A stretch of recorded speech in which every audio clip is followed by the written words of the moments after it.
Hi friends, ನಮಸ್ತೆ. Welcome back to my YouTube channel. ಹೇಗಿದ್ದೀರಾ? ಚೆನ್ನಾಗಿದ್ದೀರಾ ಅಂತ ಭಾವಿಸ್ತಾ ಇವತ್ತಿನ ಬ್ಲಾಗನ್ನು ಸ್ಟಾರ್ಟ್ ಮಾಡ್ತಾ ಇದ್ದೀನಿ. ಇನ್ನು ಚಾನಲ್ನ ಯಾರೆಲ್ಲ ಸಬ್ಸ್ಕ್ರೈಬ್ ಮಾಡ್ಕೊಂಡಿಲ್ಲ, ಪ್ಲೀಸ್ ಸಬ್ಸ್ಕ್ರೈಬ್ ಮಾಡಿಕೊಂಡು ಲೈಕ್ ಮಾಡಿ. ನಿಮ್ಮ ಫ್ರೆಂಡ್ಸ್ ಆ್ಯಂಡ್ ಫ್ಯಾಮಿಲಿ ಮೆಂಬರ್ಸ್ಗೂ ಕೂಡ ಶೇರ್ ಮಾಡಿ, ಅವರು ನೋಡಿ ಚಾನಲ್ಗೆ ಸಪೋರ್ಟ್ ಮಾಡಲಿ ಅಂತ ಕೇಳ್ತಾ ಬನ್ನಿ ಬ್ಲಾಗನ್ನು ಸ್ಟಾರ್ಟ್ ಮಾಡ್ತಾ ಇದ್ದೀನಿ.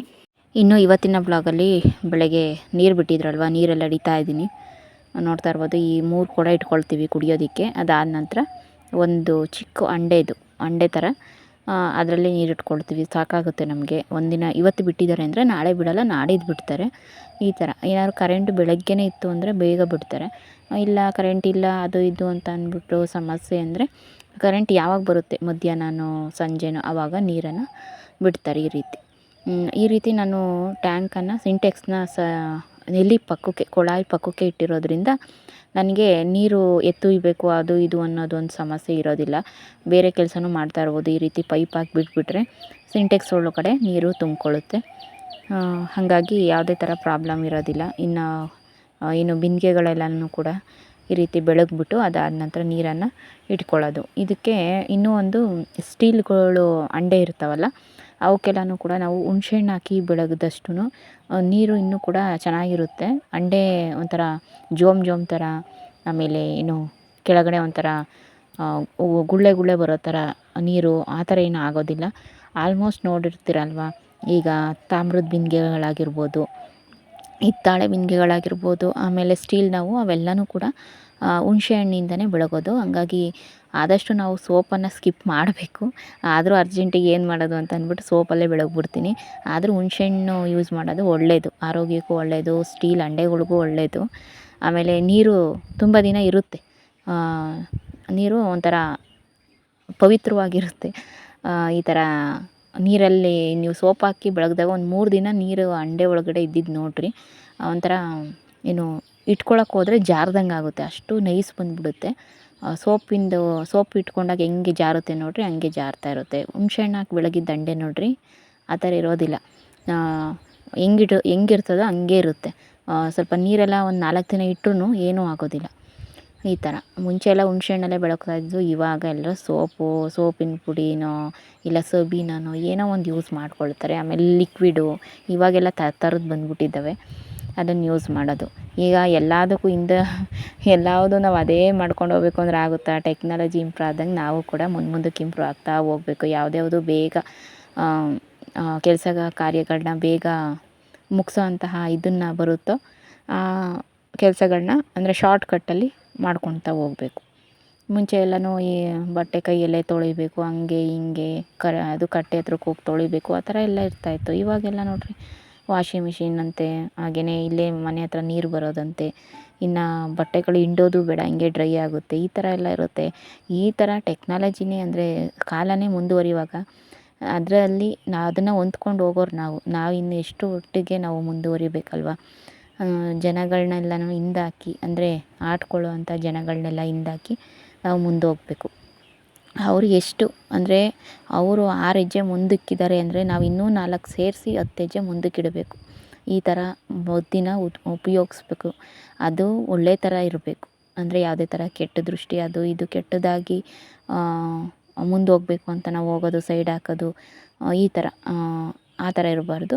ಒಂದು ಒಳ್ಳೆ ಬುದ್ಧಿವಂತಿಕೆಯಿಂದ ಅವ್ರು 6 ಹೆಜ್ಜೆ ಇಟ್ಟರೆ ನಾವು 10 ಹೆಜ್ಜೆ ಮುಂದಕ್ಕಿಡೋಣ, 10 ಹೆಜ್ಜೆ ಮುಂದಕ್ಕಿಟ್ಟು ಹೋಗೋಣ ಅನ್ನೋವಂಥ ಬುದ್ಧಿವಂತಿಕೆ ನಮ್ಮಲ್ಲಿರಬೇಕು. ಆವಾಗಲೇ ಈ ಹಳ್ಳಿ ಸೈಡ್ ಆಗಿರ್ಬೋದು, ಜನಗಳು ಬಾಯಿಗೆ ಏನು ಬಂದಂಗೆ ಅಂತಿರ್ತಾರಲ್ಲ, ಅಂಥ ಜನಗಳಿಂದ ಮುಂದಕ್ಕೆ ಕಾಲ ಬದಲಾದಂತೆ ನಾವು ಕೂಡ ಮುಂದಕ್ಕೆ ಹೋಗ್ತಾ ಇರ್ತೀವಿ. ಇಲ್ಲ ಅಂತಂದರೆ ಅವ್ರು ಅಂದಂಗೆ ಅನ್ನಿಸ್ಕೊಂಡು ಈ ಥರ ನಾವು ಕೂತ್ಕೋಬೇಕಾಗುತ್ತೆ. ಇನ್ನು ಇವಾಗ ನೋಡಿ, ಇಷ್ಟು 3 ಕೊಡಕ್ಕೆ ನೀರೆಲ್ಲ ಇಟ್ಕೊಂಡೆ. ಅದಾದಮೇಲೆ ಇದೊಂದು ಅಂಡೆ, ಇದಕ್ಕೆ ನೀರು ಇಟ್ಕೊಂಡು ಇವಾಗೆಲ್ಲ ಒಳಗಡೆ ಇಟ್ಬಿಟ್ಟು ಬರ್ತೀನಿ. ಫಸ್ಟು ಏನು ಜಗಲಿ ಇದೆಯಲ್ಲ ಅದ್ರ ಮೇಲೆ ಇಟ್ಟಿರ್ತೀನಿ. ಅದಾದ ನಂತರ ಏನಾಗುತ್ತೆ, ಅಲ್ಲಿ ಒಳಗಡೆ ನಾವು ಕಸ ಇನ್ನೂ ಗುಡಿಸಿರಲ್ಲ ನೋಡಿರಿ, ಆವಾಗೆಲ್ಲ ನೀಟಾಗಿ ಗುಡಿಸ್ಕೊಂಡು ಬಂದು ಆಮೇಲೆ ಎಲ್ಲ ಎತ್ತಿಕ್ತೀನಿ. ಬೆಳಗ್ಗೆ ಏನಾಗುತ್ತೆ, ಬರೀ ತಿಂಡಿ ಮಾಡೋದು, ಅವನಿಗೆ ಕೂರಿಸಿ ಓದಿಸೋದು, ಅದಾದಮೇಲೆ ಅವ್ನು ರೆಡಿ ಮಾಡೋದು, ಮಕ್ಳಿಗೆ ಹಾಲು ಕೊಡೋದು, ತಿಂಡಿ ಮಾಡೋದು, ಸ್ನ್ಯಾಕ್ಸ್ ರೆಡಿ ಮಾಡೋದು, ಮಕ್ಕಳನ್ನ ಹೊಂದಿಸ್ಬಿಟ್ಟು ಸ್ಕೂಲ್ ಹತ್ರ ಅಂದರೆ ವ್ಯಾನ್ ಹತ್ರಕ್ಕೆ ಬಿಟ್ಟು ಬರೋದು, ಇದೆಲ್ಲ ಆಗೋಗುತ್ತಾ. ಇನ್ನು ಕಸನೂ ಗುಡಿಸಿರಲ್ವ, ಅದಾದಮೇಲೆ ಎಲ್ಲ ಮಾಡ್ಕೋಬೇಕು. ಫಸ್ಟು ಮೇಯ್ನ್ ಇರೋದೇ ಒಂದು ಸವಾಲು ಇದು ಏನು ರೆಡಿ ಮಾಡಿ ಕಳಿಸ್ಬೇಕು ಮಗುನ. ಎಷ್ಟು ಜನ ಹೆಂಗೆ ಯಾವ ಸವಾಲಾಗಿ ಒಪ್ಕೊಂಡಿದ್ದೀರಾ ಕಮೆಂಟ್ ಮಾಡಿ. ಇದು ಒಂಥರ ನಮಗೂ ಕೂಡ ಚಾಲೆಂಜ್ ಥರ. ಎಷ್ಟು ರೆಡಿ ಮಾಡಬೇಕಂದ್ರೆ ಒಂದು ತಿಂಡಿ ತಿನ್ನಿಸೋದ್ರಿಂದ ರೆಡಿ ಮಾಡಬೇಕಾಗುತ್ತೆ. ಇತ್ತೀಚೆಗೆ ಅವ್ನು ಕಲ್ತ್ಕೊಂಡ್ಬಿಟ್ಟಿದ್ದಾನೆ, ತಿನ್ನಿಸ್ಬೇಕು ಅವ್ನಿಗೆ ಆ ಥರ ಆಗ್ಬಿಟ್ಟಿದ್ದಾನೆ. ತಿನ್ನೋದೇ ಇಲ್ಲ, ಎಷ್ಟೊತ್ತಾದರೂ ಹಂಗೇ ಇಟ್ಕೊಂಡು ಕೂತ್ಕೊಂಡಿರ್ತಾನೆ. ಈ ಕಡೆ ಟಿ ವಿ ಹಾಕು ಅಂತಾನೆ, ಈ ಕಡೆ ಕೂತ್ಕೊ ಅಂತಾನೆ, ಮೊಬೈಲ್ ಹಾಕು ಅಂತಾನೆ. ಅವ್ನು ಮುಂದೆನೇ ಕೂತ್ಕೊಂಡಿರಬೇಕು, ಈ ಥರ ಎಲ್ಲ ಮಾಡ್ತಾಯಿದ್ದಾನೆ. ಅದೇನೋ ಈಗ ಒಂದು 3-4 ದಿವಸದಿಂದ ಅವ್ನು ಮುಂದೆನೇ ಕೂತ್ಕೊಂಡು ಅವ್ನು ತಿನ್ನೋವರೆಗೂ ಕೂತ್ಕೋಬೇಕು. ಅವ್ನು ಮುಂದೆನೇ ಓದಬೇಕು ಬರೀಬೇಕು ಅಂದರೆ ಅವ್ನು ಮುಂದೆನೇ ಕೂತ್ಕೊಂಡಿರಬೇಕು. ಮುಂಚೆ ಎಲ್ಲ ಹಂಗಿರಲಿಲ್ಲ, ಈಗ ಕಲ್ತ್ಕೊಂಬಿಟ್ಟ ಅವನು. ಎಲ್ಲ ಮಕ್ಕಳು ಒಂದೇ ಥರ ಇರ್ತವೆ, ಒಂದೊಂದು ಟೈಮ್ ಬದಲಾವಣೆ ಇರ್ತವೆ. ಹಾಗೆಯೇ ಮಾವಿನಕಾಯಿ ಸೀಸನ್ ಅಲ್ವ, ಸ್ವಲ್ಪ ಈ ರೀತಿ ಹಣ್ಗಳನ್ನ ಮಾಡೋದು ಈ ರೀತಿ. ಒಂದು ಮುಂಚೆ ಎಲ್ಲ ಇದು ಮೆದೆ ಒಳಗಡೆ ತಗೊಂಡೋಗಿ ಇಡೋರು ಹಣ್ಣಾಗೋದು. ಇವಾಗೆಲ್ಲ ಈ ಥರ ತಪ್ಪಲೆ ಒಳಗಡೆನೂ ಇಡ್ತಾರೆ, ಹುಲ್ಲು ಹಾಕ್ಬಿಟ್ಟು, ರಾಗಿ ಹುಲ್ಲು. ಅದಾದ ನಂತರ ಬೇರೆ ಏನೋ ಅದು ಅದೆಂಥ ಮಡಕೆ ಅಂತಾರಲ್ಲ ಅದ್ರೊಳಗೆ ಕಡೆಯೂ ಕೂಡ ರಾಗಿ ಹುಲ್ಲು ಹಾಕ್ಬಿಟ್ಟು ಇಡ್ತಾರೆ. ಜಾಸ್ತಿ ನಾನು ನೋಡಿರೋ ಮಟ್ಟಿಗೆ ಮೆದೆ ಹುಲ್ಲು ಹಾಕಿ ನಾವು ಇಡ್ತಾಯಿದ್ದಿದ್ದು. ಹಣ್ಣೆಲ್ಲ ಮಾಡೋದಕ್ಕೆ ಮಾವಿನಕಾಯಿ ಕಿತ್ಕೊಳ್ಳೋದು, ತೊಗೊಂಡೋಗಿ ಮೆದೆಗೆ ತುರ್ಕೋದು, ಈ ರೀತಿ ಮಾಡ್ತಾಯಿದ್ವಿ. ಹಾಗೆಯೇ ತಿಂಡಿಗೆ ಬೆಳಗ್ಗೆ ಸ್ವಲ್ಪ ಅವನಿಗೆ ಮೊಸರನ್ನ ಮಾಡಿ ಕಳಿಸಿದ್ದೆ. ಅದಾದ ನಂತರ ಇವಾಗ ನಾನು ಚಪಾತಿ ಹಿಟ್ಟನ್ನು ಕಲಿಸಿದ್ದೀನಿ. ಚಪಾತಿ ಹಿಟ್ಟು ಹೆಂಗೆ ಅಂತಂದರೆ ಅವನಿಗೆ ಬೇಗ ಮಾಡಿ ಎಲ್ಲನೂ ಸುಟ್ಬಿಟ್ಟು ಕಳ್ಸೋಕ್ಕಾಗಲ್ಲ, ಅಂದರೆ ಚಪಾತಿ ಎಲ್ಲ ಸುಟ್ಟು ಕಳ್ಸೋಕ್ಕಾಗಲ್ಲ ಬಾಕ್ಸಿಗೆ ಹಾಕಿ ಅಂತ ಅಂದ್ಬಿಟ್ಟು ಅರ್ಜೆಂಟಿಗೆ ಮೊಸರನ್ನ ಮಾಡಿಬಿಟ್ಟು ಅವನಿಗೆ ಬಾಕ್ಸಿಗೆ ಹಾಕಿ ಕಳಿಸಿದ್ದೆ. ಸ್ವಲ್ಪ ಬಾಳೆಹಣ್ಣಿತ್ತು ಮತ್ತು ಬಿಸ್ಕೆಟ್ ಇತ್ತು, ಅದನ್ನೇ ಸ್ನ್ಯಾಕ್ಸಿಗೆ ಹಾಕಿ ಕಳಿಸಿದ್ದೀನಿ. ಇನ್ನು ಇವಾಗ ಚಪಾತಿ ಎಲ್ಲ ಒಂದು ಕಡೆಯಿಂದ ಹರ್ಕೊಂಡಿದ್ದೆ, ಒಂದು ತಟ್ಟೆಗೆ ಹಾಕಿಟ್ಟಿದ್ದೀನಿ. ಇವಾಗ ಒಂದು ಕಡೆಯಿಂದ ಸುಡಬೇಕು. ಸುಡ್ತಾ ಕೆಲವೊಂದು ವಿಚಾರಗಳನ್ನ ನಾನು ನಿಮಗೆ ಶೇರ್ ಮಾಡ್ಕೊಳ್ತೀನಿ. ಎಷ್ಟೋ ಜನ ಕಮೆಂಟ್ ಮಾಡ್ತಾ ಇರ್ತೀರಲ್ವ, ಈ ಥರ ಮಾಡಿ, ಈ ಥರ ಮೋಟಿವೇಟು ಅಂದರೆ ಜಾಸ್ತಿ ವೀಡಿಯೋ ಹಾಕಿ, ಲೆಂತಿ ವೀಡಿಯೋ ಹಾಕಿ, ಹಾಗೆಯೇ ನಿಮ್ಮ ಲೈಫ್ ಸ್ಟೈಲ್ ನನಗೆ ಇಷ್ಟ ಆಗುತ್ತೆ, ಹೆಚ್ಚೆಚ್ಚು ಮಾಹಿತಿನ ಕೊಡಿ, ಹಾಗೆಯೇ ನಿಮ್ಮ ಹಸ್ಬೆಂಡ್ ನಿಮಗೆ ದುಡ್ಡು ಕೊಡೋದಿಲ್ವಾ, ನೀವೇ ಮ್ಯಾನೇಜ್ಮೆಂಟ್ ಮಾಡ್ತೀರಾ ಮನೆಯೆಲ್ಲನೂ, ಈ ಥರ ಎಲ್ಲ, ಆಮೇಲೆ ಮಕ್ಕಳನ್ನೆಲ್ಲ ನೀವೇ ನೋಡ್ಕೊತೀರಾ, ನಿಮ್ಮ ಹಸ್ಬೆಂಡ್ ನೋಡ್ಕೊಳ್ಳಲ್ವಾ, ಈ ಥರ ಎಲ್ಲನೂ ಕೇಳ್ತಾ ಇರ್ತಾರೆ. ಅದಕ್ಕೊಂದು ಪಕ್ಕ ಮಾಹಿತಿನ ಉತ್ತರನ ಕೊಡ್ತೀನಿ ನಾನು. ಅವರು ಬೆಂಗಳೂರಲ್ಲಿದ್ದಾರೆ ಅಂದ ತಕ್ಷಣವೇ ಬಿಟ್ಟಿದ್ದಾರೆ ನನ್ನ, ಹಂಗೆ ಹಿಂಗೆ, ಅವರೊಂದು ಕಡೆ ಇದ್ದಾರೆ, ಇವರೊಂದು ಕಡೆ ಇದ್ದಾರೆ, ಈ ಥರ ಎಲ್ಲನೂ ಕೂಡ ಜನ ಮಾತಾಡ್ಕೊತಾರೆ. ಅವ್ರವ್ರದ್ದು ಪರ್ಸ್ನಲ್ ವಿಚಾರ, ಅಂದರೆ ಪ್ರೈವೇಟಾಗಿ ಇರುವಂತಹ ವಿಚಾರಗಳನ್ನ ಯಾರಿಗೂ ಕೂಡ ಹೇಳೋದಕ್ಕಾಗಲ್ಲ. ಅದಕ್ಕೆ ಅವನ್ನ ಗುಟ್ಟು ಪ್ರೈವೇಟ್ ಅಂತ ಹೇಳೋದು, ಆಯಿತಾ. ಈ ರೀತಿ ಇರುವಂಥ ವಿಚಾರಗಳನ್ನ ನಾನು ಹೇಳಿದ್ದೀನಿ. ತೀರಾ ಪರ್ಸ್ನಲ್ ಆದಂಥವು ನಾನು ಹೇಳ್ಕೊಳ್ಳೋದಕ್ಕಾಗಲ್ಲ ಬ್ಲಾಗಲ್ಲಿ. ಇನ್ನು ಮಿಕ್ಕಿದ್ದಂತಹ ವಿಚಾರಗಳನ್ನ ಹೇಳ್ಕೊಬಲ್ಲೆ ಅಂತಲೂ ಹೇಳಿದ್ದೀನಿ. ಅದಲ್ದಲೇ ಕೆಲವರು ಮಾತಾಡೋ ಅಂಥವ್ರು, ಕೆಲವರು ಕಮೆಂಟ್ ಮಾಡೋ ಅಂಥವ್ರು ಆ ರೀತಿ ಮಾಡ್ತಾರೆ.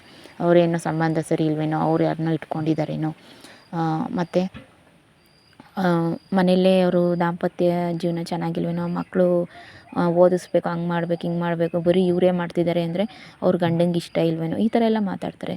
ದಯವಿಟ್ಟು ಯಾರು ಹಂಗೆ ಮಾತಾಡೋಕ್ಕೆ ಹೋಗ್ಬಿಡ್ರಿ. ಹಂಗೇನಾರು ಇದ್ದರೆ ನಾನೇ ಬ್ಲಾಗಲ್ಲಿ ಮುಂದಕ್ಕೆ ಹೇಳ್ತೀನಿ, ಆಯಿತಾ. ಇರೋ ಸತ್ಯ ಎಲ್ಲರಿಗೂ ಗೊತ್ತಾಗೇ ಆಗುತ್ತೆ. ಎಲ್ಲರೂ ಆಲ್ಮೋಸ್ಟು ಬ್ಲಾಗು ಸಬ್ಸ್ಕ್ರೈಬರ್ಸು ಎಲ್ಲನೂ ಕೂಡ ನನಗೆ ಹತ್ರದಿಂದ ನೋಡಿರೋರು ಇದ್ದಾರೆ. ಅಂದರೆ ನನ್ನ ರಿಲೇಟಿವ್ಸ್ ಆಗಿರೋ ಫ್ರೆಂಡ್ಸು, ಅವ್ರ ಫ್ರೆಂಡ್ಸು, ಫ್ಯಾಮಿಲಿ ಮೆಂಬರ್ಸ್, ಈ ಥರ ಎಲ್ಲ ಕೂಡ ಇದ್ದಾರೆ. ಅವರು ಕೂಡ ಕಮೆಂಟ್ಸ್ ಮಾಡ್ತಾರೆ, ಅದರಿಂದನೂ ಕೂಡ ನೀವು ತಿಳ್ಕೊಬೋದು. ಆ ಥರ ಸದ್ಯಕ್ಕೆ ಏನೂ ಇಲ್ಲಪ್ಪ, ಏನು ಸಮಾಧಾನವಾಗಿದ್ದೀವಿ. ಅವರು ಅಲ್ಲಿದ್ದಾರೆ, ಅವ್ರು ಅಲ್ಲಿ ದುಡಿತವ್ರೆ, ನಾವು ಇಲ್ಲಿದ್ದೀವಿ, ಇಲ್ಲಿ ದುಡಿತಾ ಇದ್ದೀವಿ. ಆದಷ್ಟು ಮಟ್ಟಿಗೆ ಎಲ್ಲನೂ ಕೂಡ ನಿಭಾಯಿಸೋಕ್ಕಾಗಿಲ್ಲ ಅಂದರೆ ಒಂದೊಂದು ನಿಭಾಯಿಸ್ಕೊಂಡು ಆರಾಮಾಗಿದ್ದೀವಿ. ಮುಂಚಿಂದನೂ ನಾನು ಜವಾಬ್ದಾರಿ ತಗೊಂಡಿದ್ದೆ. ಯಾರಿಗೆ ಸ್ವಲ್ಪ ನೆಗ್ಲೆಕ್ಟು ನಮ್ಮ ಹಸ್ಬೆಂಡಿಗೆ ಒಪ್ಕೊತೀನಿ. ಆದರೂ ಕೂಡ ಒಂದಲ್ಲ ಒಂದು ಹೊಂದ್ಕೊಂಡು ಹೋಗಬೇಕು. ಮುಂದಕ್ಕೆ ಒಂದು ಒಳ್ಳೆಯ ಜೀವನ ಅಂತ ಬರುತ್ತೆ, ದೇವ್ರು ಕೊಟ್ಟಿರ್ತಾನೆ.